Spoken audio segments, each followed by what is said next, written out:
The Illawarra Flame is a demonstration of how you can retrofit existing homes. So in this case, we're demonstrating how you would retrofit an Australian fibro house.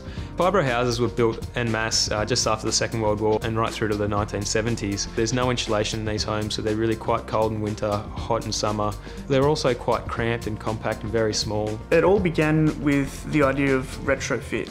We feel that that is the way to go forward because of all the current building stock we already have. Currently we have 8 million homes existing in Australia. They make up 13% of our carbon dioxide emissions. Going forward, if we want to reduce those, we need to retrofit those existing homes.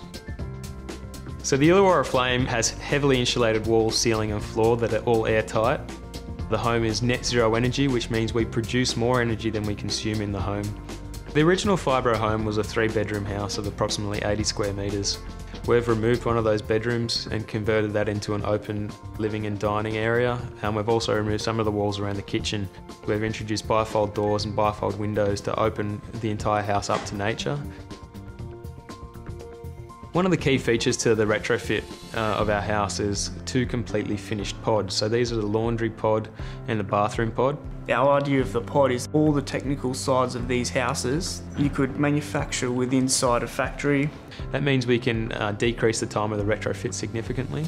The laundry pod contains a lot of the technological equipment for the home. So I've got the built-in control system, our solar hot water, air conditioning and air handling units and thermal storage under the house. In the original house we had 3 bedrooms, so what we did, we knocked out one and we've made it a dining, you're giving you open living, and then your main bedroom we've actually popped on a pod on the end, and that acts as your wardrobe, and it just gives you a lot more space. The spare bedroom doubles as a place for guests to stay, but also as a study for the home. When designing the Illawarra Flame, we wanted to have a strong connection to the outdoors. The landscape is generally seriscape, so it requires very little water. We've also used recycled materials wherever possible, so our boardwalks are made out of recycled floorboards. We've used recycled terracotta roof tiles for our outdoor spaces. Team UOW has designed the Illawarra Flame for a couple nearing retirement and looking to downsize.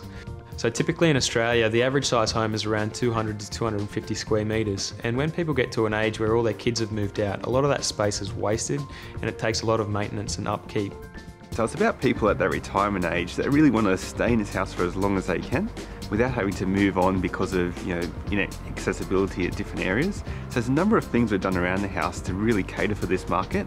One thing is the wider access throughout the house. We've also lowered all the power points. So instead of the power points being at their standard sort of chest height, they're down around hip heights. So there's a number of different ways that we've incorporated this target market into our project here. Our home shows how retrofitting can become reality. The Illawarra Flame is both beautiful and functional, but most importantly, something that people would truly love to live in.